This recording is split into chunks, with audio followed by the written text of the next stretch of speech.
Good morning class.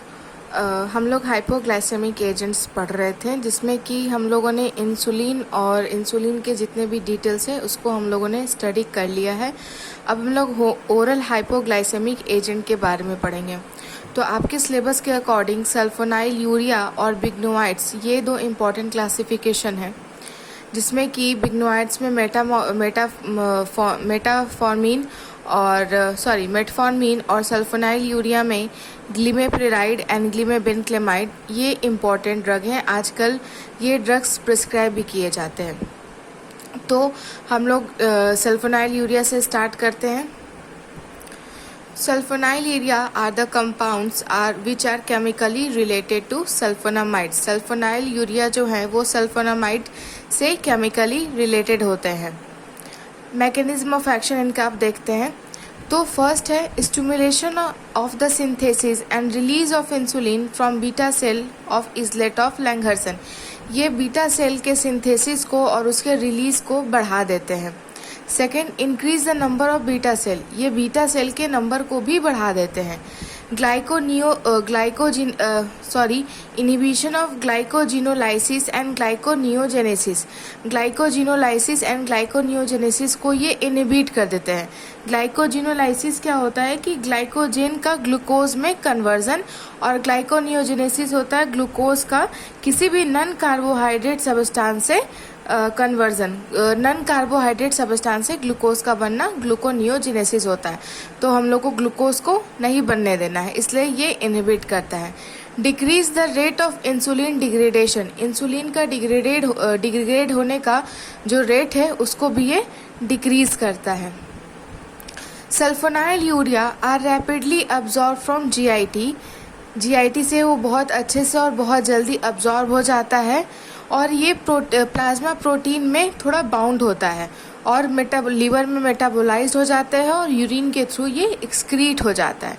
इसके adverse effect क्या क्या हैं? Hypoglycaemia and their effect is potentiated by salicylate. पहला तो हाइपोग्लाइसेमिया होता है, और इसका जो इफेक्ट है वो सैलिसिलेट अगर किसी दवा में हो, मतलब अगर सैलिसिलेट बॉडी में जा रहा हो तो इसका इफेक्ट बढ़ जाता है। Allergic reaction leading to skin rashes. Bone marrow changes like leukopenia and thrombocytopenia. Bone marrow में चेंजेस हो जाते हैं, जैसे ल्यूकोपेनिया हो जाता है। ल्यूकोपेनिया मतलब लो WBC count, and thrombocytopenia means low platelet in blood. Hyperthyroidism and goitre भी हो जाता है। Preparation and dose. टर्ब्यूटामाइड हम 0.5 to 1 ग्राम डेली ले सकते हैं, और क्लोरोप्रेमामाइड टैबलेट जो है वो 250 से 500 mg हम लोग डेली ले सकते हैं। अब क्वेश्चन या तो डायरेक्ट आ सकता है कि आप सल्फोनाइल यूरिया का मैकेनिज्म ऑफ एक्शन बताइए या उसके बारे में बताइए, या फिर आपको कोई पर्टिकुलर ड्रग दे देगा जो कि सल्फोनाइल यूरिया के अंडर आता हो और उसके बारे में बताने के लिए बोलेगा। तो हम ये जो मैकेनिज्म ऑफ एक्शन है, एडवर्स इफेक्ट, ये सेम ही होंगे।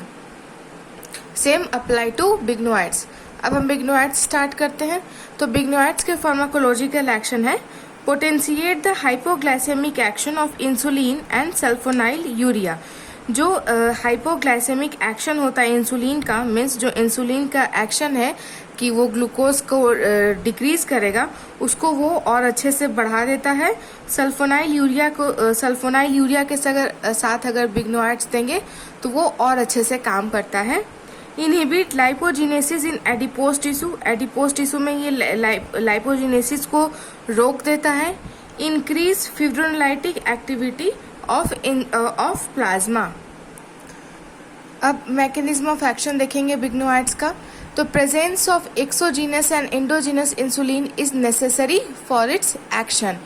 Peripheral utilisation of glucose is stimulated and absorption of glucose from intestine is inhibited. Adverse effect क्या क्या है? Abdominal discomfort, anorexia and nausea, lethargy and muscle weakness। लेथार्गी का मतलब होता है बहुत थकान जैसा फील होता है, उसको हम लोग लेथार्गी कहते हैं। And muscle weakness and lactic acidosis. Dose क्या है?